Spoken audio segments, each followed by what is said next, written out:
राजन का विवाह कैसे हुआ है आपको सुनाते हैं। नारद जी कहते हैं, राजन एक दिन नंद जी अपने नंद नंदन को अंक में लेकर, गोद में लेकर, अंक मतलब गोद, अंक है?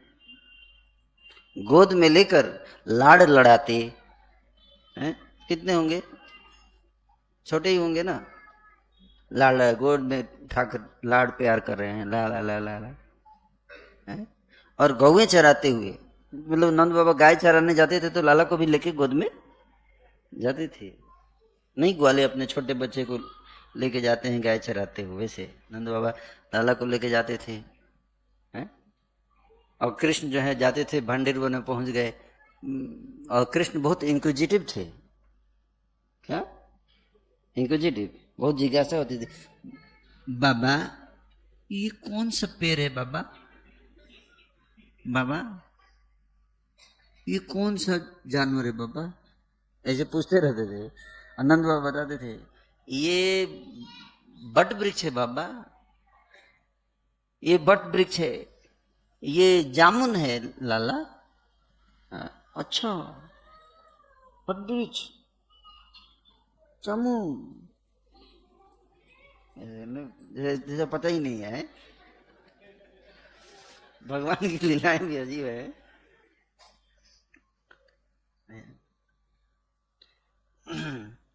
तो चराते हुए जाते वो क्वेश्चन पूछते रहते थे। नहीं बच्चा पूछता है, ये बाबा ये क्या है बाबा, ये क्या है बाबा, ये क्या है बाबा, ऐसे वात्सल्य रस का आनंद लेना चाहते हैं और देना भी चाहते हैं भगवान ऐसे।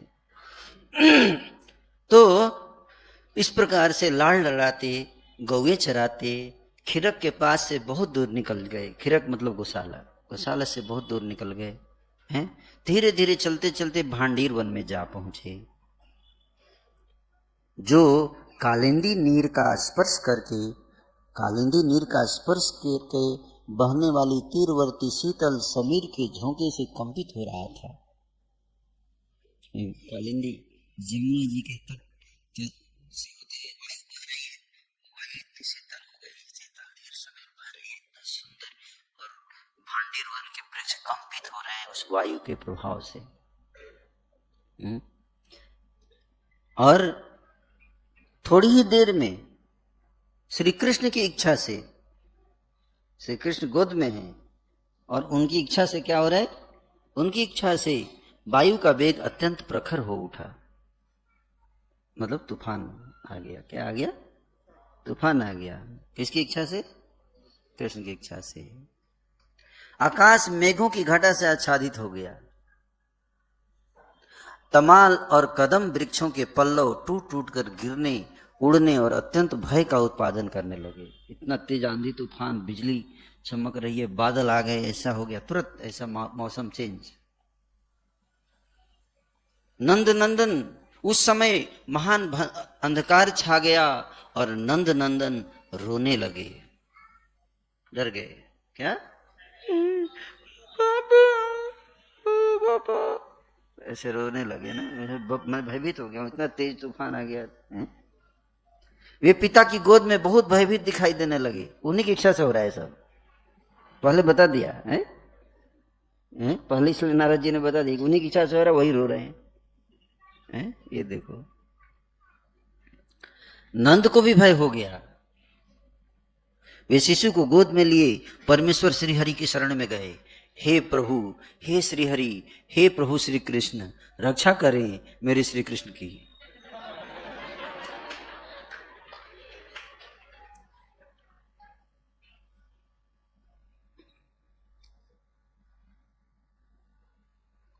उसी क्षण एक अत्यंत अद्भुत घटना होती है। करोड़ों सूर्यों के समूह जैसी दिव्य दीप्ति उदित हो गई।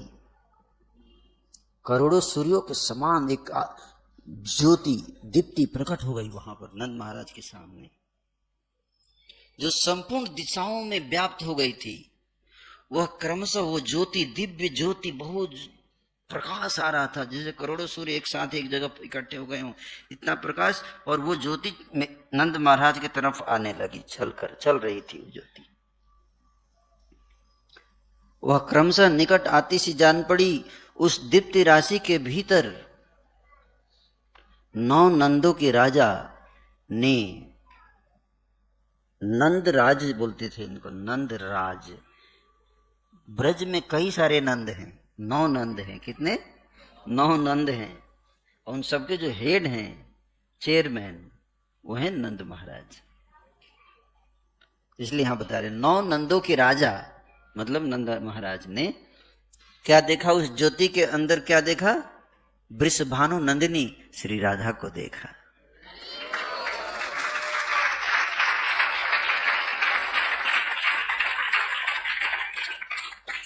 वे करोड़ों चंद्रमंडलों की कांति धारण किए हुए थी। उनके श्री अंगों पर आदि वर्ण नीले रंग का सुंदर वस्त्र शोभा पा रहा था।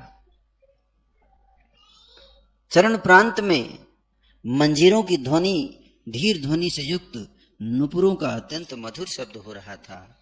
उस शब्द में कांची कलाप और कंकड़ों की झंकार भी मिली थी। रत्नमय हार, मुद्रिका, बाजू बंदों के प्रभाव से वे और भी उद्भासित हो रही थी।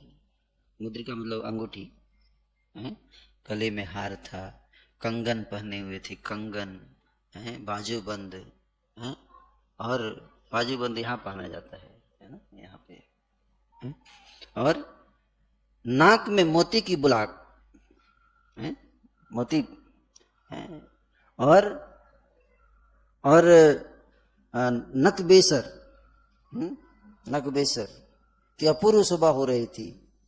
कंठ में कंठा, सीमंत पर चूड़ामणि और कानों में कुंडल झलमला रहे थे। श्री राधा के दिव्य तेज से अभिभूत होकर नंद महाराज ने तत्काल उनके सामने मस्तक झुका दिया। किसने? नंद महाराज झुका दिया और हाथ जोड़कर कहा, राधे, ये साक्षात पुरुषोत्तम है। कृष्ण जो गोद में थे, कृष्ण, राधा रानी खड़ी है ऐसे एकदम, और कृष्ण गोद में। नंद महाराज बोले, ये साक्षात पुरुषोत्तम है और तुम इनके मुख्य प्राण वल्लभा हो। देखो, पति गोद में, प्राण वल्लभा खड़ी है।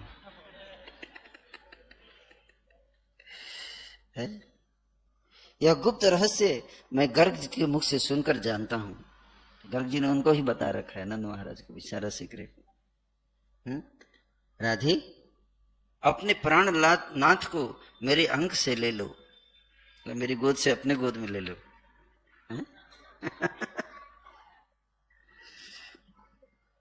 ये बादलों की गर्जना से डर गए हैं।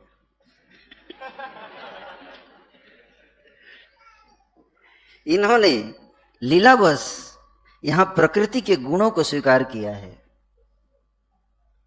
इसीलिए इनके विषय में इस प्रकार भयभीत होने की बात कही गई है। देवी, मैं तुम्हें नमस्कार करता हूं। तुम इस भूतल पर मेरी यथेष्ट रक्षा करो। तुमने कृपा करके ही मुझे दर्शन दिया है। वास्तव में तो तुम सब लोगों के लिए दुर्लभ हो। श्री राधा ने कहा, नंद जी, तुम ठीक कहते हो, मेरा दर्शन दुर्लभ ही है। आज तुम्हारे भक्ति भाव से प्रसन्न होकर ही मैंने तुम्हें दर्शन दिया है। श्री नंद बोले, देवी,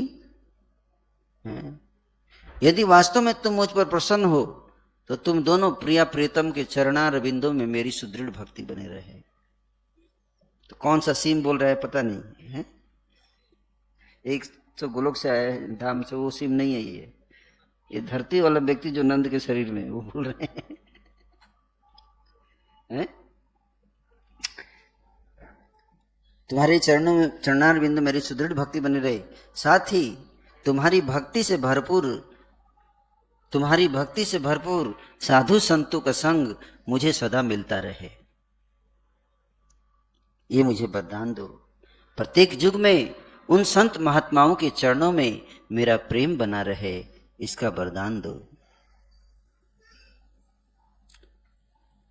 गोवर्धन पर्वत रत्नमयी शिलाओं से परिपूर्ण हो गया।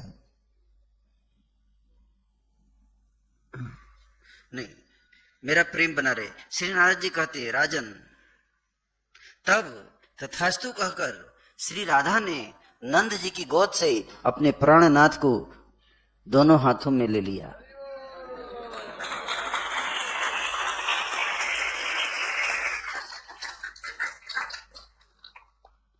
फिर जब नंद राय जी उन्हें प्रणाम करके वहां से चले गए, बोले अब जाइए यहां से।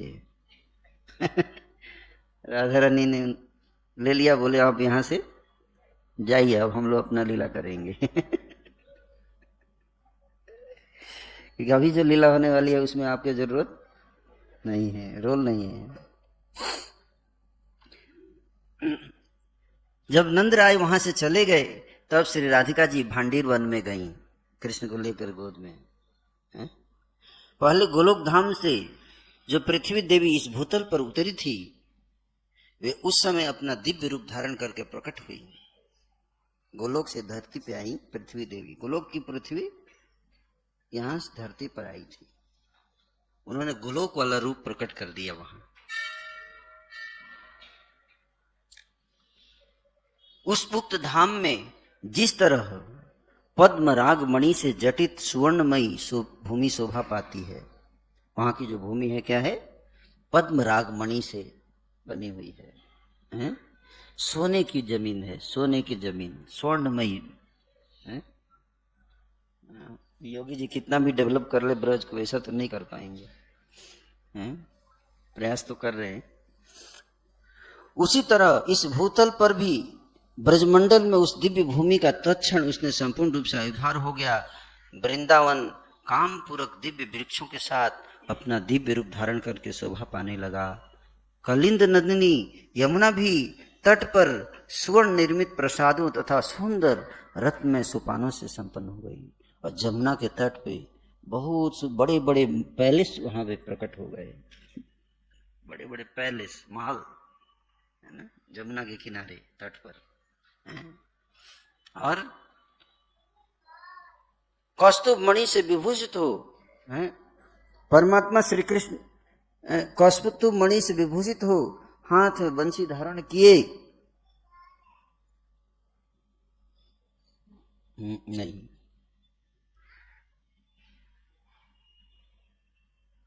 हाँ, गोवर्धन पर्वत रत्नमयी शिलाओं से परिपूर्ण हो गया। उसके स्वर्ण में शिखर सब ओर से उद्भासित होने लगे। गोवर्धन पर्वत अचानक क्यों कौन सा रूप धारण कर लिया? आज भी संत लोग बताते हैं, कुछ संतों को गोवर्धन पर्वत सोने के दिखते हैं, अचानक देखेंगे सोने के, फिर लुप्त हो जाएगा। ये भगवान की लीलाएं हैं। उसमें हुआ अचानक गोवर्धन कैसा हो गया? रत्न में हो गया। उसके स्वर्ण में शिखर सब ओर से उद्भासित होने लगी। राजन, मत वाले भ्रमर तथा झरनों से सुशोभित कंदराओं द्वारा वह पर्वतराज अत्यंत ऊंचे अंग वाले गजराज की भांति सुशोभित हो रहा था। उस समय वृंदावन के निकुंज ने भी अपना दिव्य रूप प्रकट किया। वृंदावन के निकुंज भी वहां प्रकट हो गए। उसमें सभा भवन थे। निकुंज में क्या थे? सभा भवन, बहुत सुंदर डिजाइन था वहां। और प्रांगण था, दिव्य मंडप शोभा पाने लगे। बसंत ऋतु की सारी मधुरिमा वहां प्रकट हो गई। कौन सा सीजन आ गया?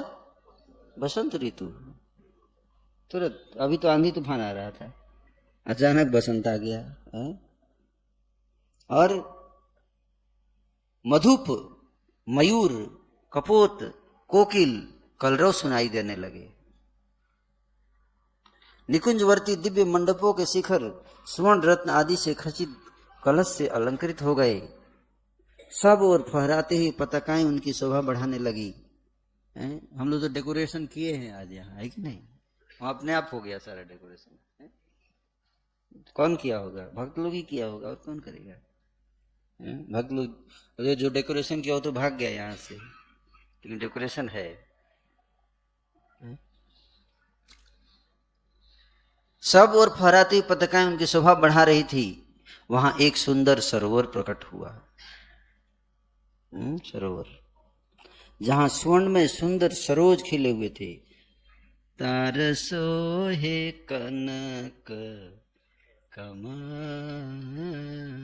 ये कमल प्रकट हो गया है, सोने का कमल। जहां स्वर्ण में सुंदर सरोज प्रखिले हुए थे और उन सरोजों पर बैठे हुई मधु पावलियां उनके मधुर मकरंद का पान कर रही थी। दिव्य धाम की शोभा का अवतरण होते ही साक्षात पुरुषोत्तम उत्तम घनश्याम भगवान श्री कृष्ण किशोर अवस्था के अनुरूप दिव्य देह धारण करके श्री राधा के सम्मुख खड़े हो गए।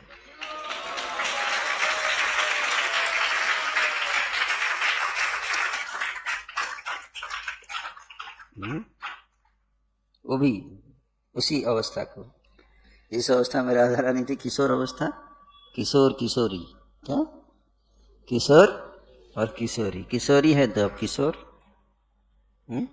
प्रकट हो गए।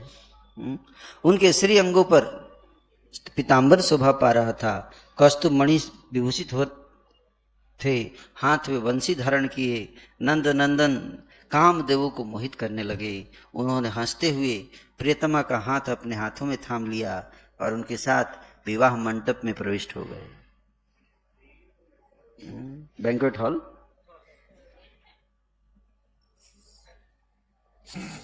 ब्रह्मा जी ने बनाया था बैंक्वेट हॉल। उस मंडप में विवाह की सारी सामग्री पहले से ही रखी हुई थी। कोई इवेंट मैनेजमेंट टीम को दिया होगा, कंपनी दी नहीं, इवेंट मैनेजमेंट कंपनी, उसको पहले से ऑर्डर दे दिया होगा, रेडी कर रख देना है। और वहीं एक श्रेष्ठ सिंहासन प्रकट हुआ, सब अपने आप प्रकट हो रहा है। देखिए ऐसे है भगवान का, देखो ऐश्वर्य देखिए, जिस पर वे दोनों प्रिया प्रीतम एक दूसरे से सटकर विराजित हो गए और अपने दिव्य शोभा का प्रसार करने लगे।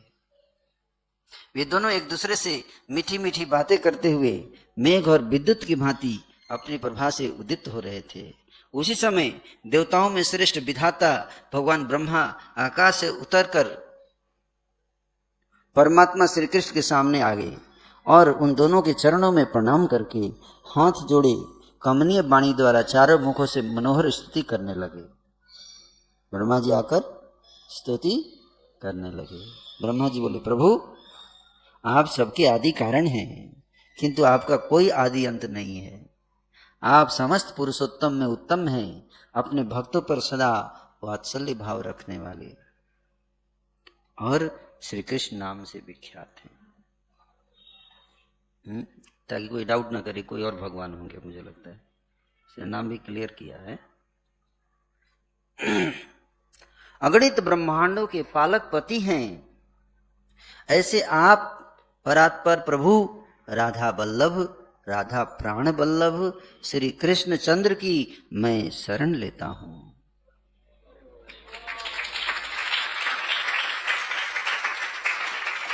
आप गोलोक धाम के अधिनाथ हैं, आपकी लीलाओं का कहीं अंत नहीं है। आपके साथ ये लीलावती श्री राधा अपने लोक नित्य धाम में ललित लीलाएं किया करती हैं। जब आप ही बैकुंठनाथ के रूप में विराजमान होते हैं, जब आप ही बैकुंठनाथ के रूप में विराजमान होते हैं, तब ये वृषभानु नंदिनी ही लक्ष्मी रूप से आपके साथ सुशोभित होती हैं। जब आप श्री रामचंद्र के रूप में भूतल पर अवतीर्ण होते हैं, तब ये जनक नंदिनी सीता के रूप में आपका सेवन करती हैं। आप श्री विष्णु हैं और ये कमल वन वासिनी कमला हैं। आप यज्ञ पुरुष का अवतार धारण करते हैं, तब ये श्री जी आपके साथ दक्षिणा रूप में निवास करती हैं। आप पति शिरोमणि हैं, तो ये पत्नियों में प्रधान हैं। कृष्ण पति शिरोमणि है, मतलब पतियों में श्रेष्ठ पति और पत्नियों में सबसे श्रेष्ठ पत्नी राधा रानी। आप नरसिंह हैं, महाअवतार नरसिंह। आप नरसिंह हैं, तो ये आपके हृदय में रमा रूप में निवास करती हैं। आप ही नर नारायण रूप से रहकर तपस्या करते हैं, उस समय आपके साथ ये परम शांति के रूप में विराजमान होती हैं। आप जहां जिस रूप में रहते हैं वहां उसी अनुरूप देह धारण करके ये छाया की भांति आपके साथ रहती हैं। आप ब्रह्म हैं और ये तटस्था प्रकृति। आप जब काल रूप से स्थित होते हैं तब इन्हें प्रकृति प्रधान के रूप में जाना जाता है। जब आप जगत के अंकुर महान महत्त्व रूप में स्थित होते हैं तब ये श्री राधा सगुणा माया रूप से स्थित होती है। जब आप मन बुद्धि चित्त और अहंकार इन चारों अंतःकरण के साथ अंतरात्मा रूप से स्थित होते हैं तब ये श्री राधा लक्षणा वृत्ति के रूप में विराजमान होती है। जब आप विराट रूप धारण करते हैं तब ये अखिल भूमंडल में धारणा कहलाती है। पुरुषोत्तम उत्तम आपका ही श्याम और गौर द्विविध तेज सर्वत्र विदित है। आप गोलोक धाम के अधिपति परात्पर परमेश्वर हैं। मैं आपकी शरण लेता हूं। जो इस जुगल रूप की उत्तम स्तुति का सदा पाठ करता है वह समस्त धामों में श्रेष्ठ गोलोक धाम में जाता है और इस लोक में भी उसे स्वभाव तो सौंदर्य समृद्धि और सिद्धियों की प्राप्ति होती है।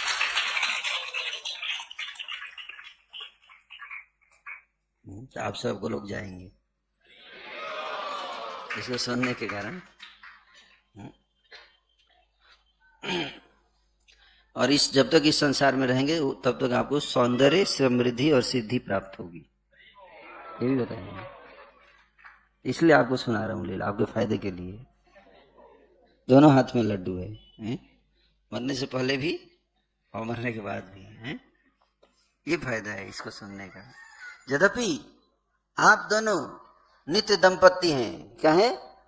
नित्य दंपति, नित्य पति पत्नी। विवाह की जरूरत नहीं है। विवाह उसका होता है जो एक दूसरे को जानते नहीं, उधर से टपका ये इधर से टपका, कुछ पता नहीं, तो विवाह कराना पड़ता है। ये तो एटर्नल कंसर्ट है एक दूसरे का, है कि नहीं? उनको क्या विवाह कराना है? फिर भी इसलिए बोल रहे आपका तो, आप तो नित्य दंपति, आपको क्या विवाह कराना है? ब्रह्मा जी बोल रहे, फिर भी आप कह रहे तो करा देते हैं। नहीं तो बाद में लोग बोलेंगे विवाह नहीं हुआ था, हमको बहुत प्रॉब्लम है इससे, हमको बहुत दुख है इससे कि आप लोग हमारे भगवान को ऐसे दिखाते हो, है ना, विवाह ही नहीं हुआ था, ऐसे बोलेंगे ना। तो इसलिए ब्रह्मा जी आके बोले विवाह करा दो, चलो वो भी डाउट क्लियर कर दो।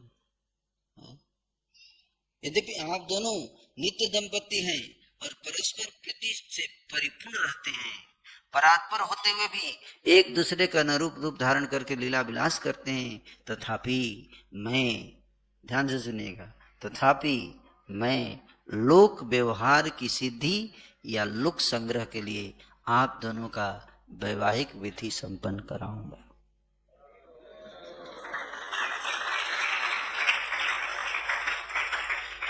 लोक व्यवहार है, लोक व्यवहार। जिस देश में आप जाएंगे उसका लॉ तो फॉलो करेंगे ना, नहीं लोग कंफ्यूज हो जाएंगे, है कि नहीं? इनके लिए अलग रूल है क्या,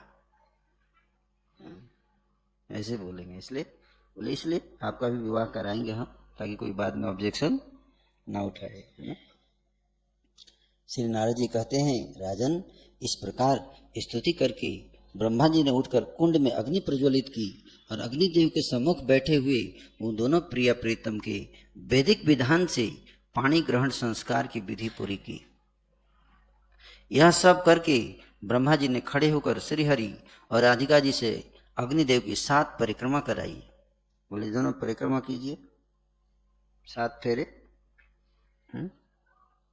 तदनंतर उन दोनों को प्रणाम करके वेद वेत्ता विधाता ने उन दोनों से 7 मंत्र पढ़वाए, 7 वचन, बोलो 7 वचन। उसके बाद श्री कृष्ण के वक्षस्थल पर श्री राधा का हाथ रखवाया, श्री कृष्ण के छाती पर राधा का हाथ रखवाया और श्री कृष्ण का हाथ श्री राधिका के पृष्ठ देश में स्थापित किया और विधाता ने उनसे मंत्रों का उच्च स्वर से पाठ कराया। बोली ओम स्वाहा सन्नो इंद्रा सन्नो। प्रॉपर तरीके से विवाह हुआ है, ये मत सोचिए कैसे हो गया। है कि नहीं? प्रॉपर मंत्र के उच्चारण करके सारा कन्यादान भी हुआ है, अभी इसमें बताया नहीं है, लेकिन दूसरी जगह दूसरे पुराण में बताया गया है। विधाता ने उनका मंत्रों का उच्च स्वर से पाठ कराया। उन्होंने राधा के हाथों से श्री कृष्ण के कंठ में एक केसर युक्त माला पहनाई। केसर से बनी हुई केसर की माला गले में उसको क्या बोलते हैं, हाँ, बरमाला बनाया गया है, जिस पर भ्रमर गुंजार कर रहे थे। भौरे उस माला पे, दूल्हा भाग जाए भौरा देख के काट लेगा, वो काटने वाले भौरे नहीं थे। इसी तरह श्री कृष्ण के हाथों से भी वृषभानु नंदिनी के गले में माला पहनवाकर वेदज्ञ ब्रह्मा जी ने उन दोनों से अग्निदेव को प्रणाम करवाया और सुंदर सिंहासन पर उन अभिनव दंपति को बिठाया। वे दोनों हाथ जोड़ मौन रहे। पितामह ने उन दोनों से 5 मंत्र पढ़वाए और जैसे पिता अपनी पुत्री का सुयोग्य वर के हाथ में दान करता है, उसी प्रकार उन्होंने श्री राधा को श्री कृष्ण के हाथ में सौंप दिया। तो कन्यादान हुआ ना।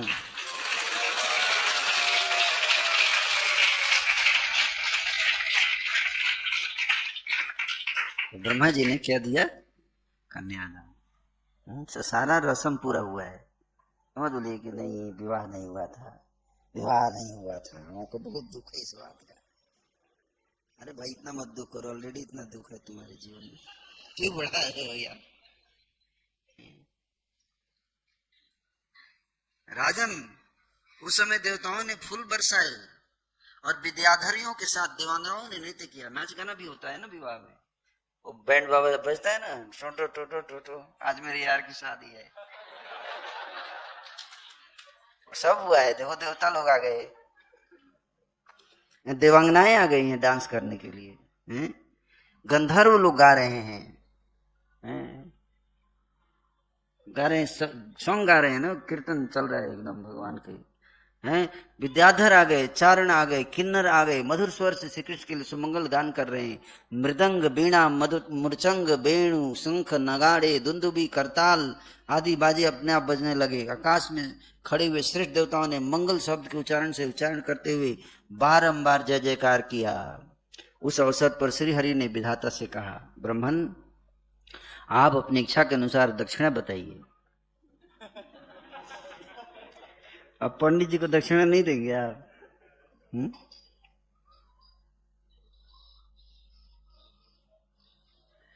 तो जानना चाहते क्या दक्षिणा मांगा? तब ब्रह्मा जी ने श्री हरि से इस प्रकार कहा, प्रभु मुझे अपने जुगल चरणों की भक्ति ही दक्षिणा के रूप में प्रदान कीजिए।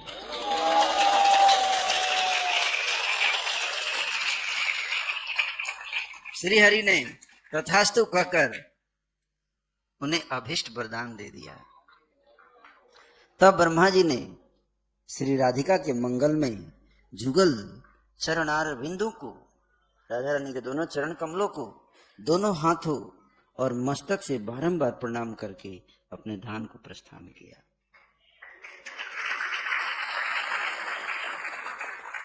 उस समय प्रणाम करके जाते हुए ब्रह्मा जी के मन में अत्यंत हर्ष और उल्लास छा रहा था।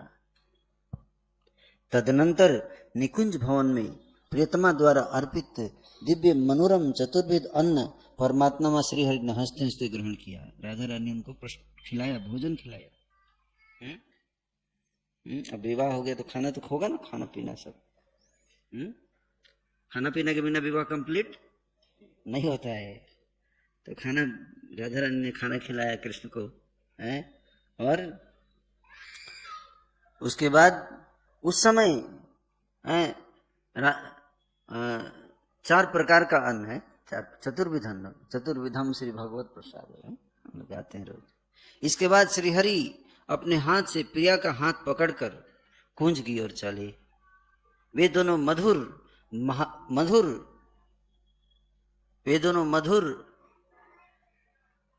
आलाप करते, आलाप मतलब अरे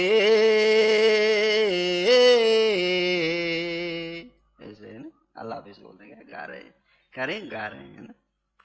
जैसे सिनेमा में एक्टर एक्ट्रेस नहीं गाते हैं, वो तो मुंह चलाते हैं, गाते कोई और है। यहाँ पे गा भी रहे हैं, नाचेंगे भी खुद ही, ये नहीं कि कोई और गाएगा और पीछे से डाला जाएगा वो, है ना, ऐसा नहीं है। Krishna is natural singer, he is everything. वो गा रहे हैं, राधा रानी भी गा रही है? और करते हुए वृंदावन, यमुना तथा वन की लताओं को देखते हुए आगे बढ़ने लगे। सिनेमा के एक्टर जाते हैं, बेताब वैली में जाते हैं, उधर जाके सीन कैप्चर करते हैं। क्या हो गया? समय हो गया है। तो विवाह के बाद का थोड़ा तो मेन चीज है ना। सुंदर लता कुंजों और निकुंजों में हंसते और छिपते हुए श्री कृष्ण को शाखा की ओट में देखकर, तो कृष्ण जाके हंसते हुए वो जाके छुप जाते हैं। कृष्ण कहाँ? लुका छिपी है। कृष्ण क्या करे? कृष्ण जाके लताओं के बीच छुप जाता है ऐसे। तो श्री कृष्ण को शाखा की ओट में देखकर पीछे से आते हुए श्री राधा ने उनका पीताम्बर का छोर पकड़ लिया, ऐसे कपड़ा पकड़ लिया राधा रानी ने। फिर श्री राधा भी माधव के कमल के समान हाथों से छूटकर भागी। कृष्ण ने भी पकड़ लिया उनको, फिर वो छूट के भागी हैं? और जुगल चरणों के नुपुरों की झंकार प्रकट करती हुई जमुना के निकुंज में जाकर छुप गई। राधा रानी जमुना के किसी निकुंज में जाके छुप गई। अब कृष्ण ढूंढ रहे हैं? जब श्री हरि से एक हाथ की दूरी पर रह गई, तब कृष्ण ढूंढते हुए एक हाथ की दूरी तक पहुंच गए। जब एक हाथ का डिस्टेंस रह गया तो क्या हुआ? तब पुनः उठकर भाग चली। अब तो पकड़ने वाली हैं। और जैसे तमाल सुनहरी लता से और मेघ चपला से सुशोभित होता है, तथा जैसे नीलम का महान पर्वत स्वर्ण अंकित कसौटी से शोभा पाता है, उसी प्रकार रमणी श्री राधा से नंद नंदन से कृष्ण सुशोभित हो रहे थे। रास रंग स्थली के निर्जन प्रदेश में पहुंचकर श्री हरि ने श्री राधा के साथ रास का रस लेते हुए लीला रमण किया। भ्रमरों और मयूरों के कल कुजन से मुखरित लताओं वाले वृंदावन में वे दूसरे कामदेव की भांति विचर रहे थे। परमात्मा श्री कृष्ण हरि ने जहाँ मत वाले भ्रमर गुजारा करते हैं, बहुत से झरने तथा सरोवर जिनकी शोभा बढ़ाते थे और जिनमें दीप्तिमती लता वल्लरियां प्रकाश फैलाती थी, गोवर्धन की उन कंदराओं में श्री राधा के साथ नृत्य किया।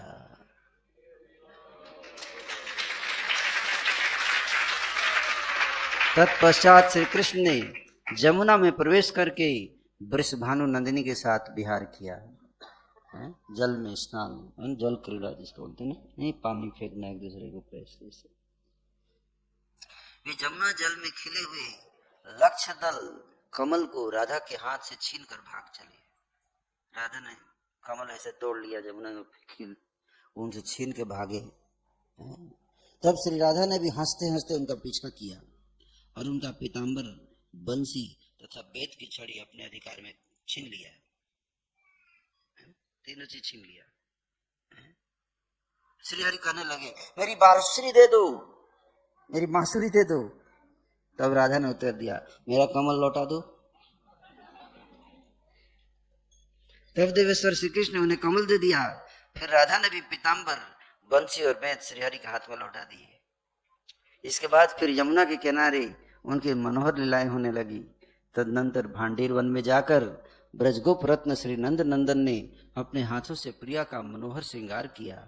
उनके मुख पर पत्र रचना की, दोनों पैरों में और उनके हाथों में, दोनों पैरों में महावर लगाया, नेत्रों में काजल की पतली रेखा खींच दी तथा उत्तम उत्तम रत्नों और फूलों से भी उनका श्रृंगार किया।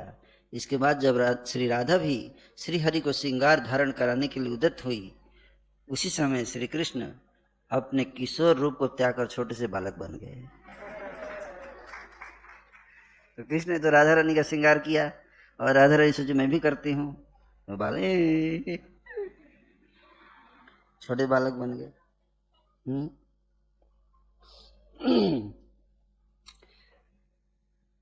नंद ने जिस शिशु को जिस रूप में राधा के हाथों में दिया था उसी रूप में वे धरती पर लौटने और भय से रोने लगे।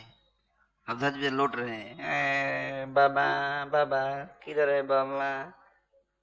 श्री हरि को इस रूप में देखकर श्री राधिका भी रोने लगी, क्योंकि राधा रानी को ये वो रूप धारण हो गया ना। रोने लगी, बोली हरे मुझ पर माया क्यों फैलाते हो। इस प्रकार विषादग्रस्त होकर रोती हुई श्री राधा से सहसा आकाशवाणी ने कहा, वो तो आकाशवाणी होती है उस समय, राधे इस समय शोक ना करो, तुम्हारा मनोरथ कुछ काल के पश्चात पूर्ण होगा, आज के लिए इतना काफी है। ये ट्रेलर था, अब थोड़ा बड़ा होने के बाद फिर अब लीला होगी, तब उस समय फिर बाकी लीला होगी। यह सुनकर श्री राधा शिशु रूपधारी श्री कृष्ण को तुरंत लेकर ब्रजराज की धर्म पत्नी जसोदा जी के घर गई और उनके हाथ में बालक को देकर बोली, आपके पतिदेव ने मार्ग में इस बालक को मुझे दे दिया था।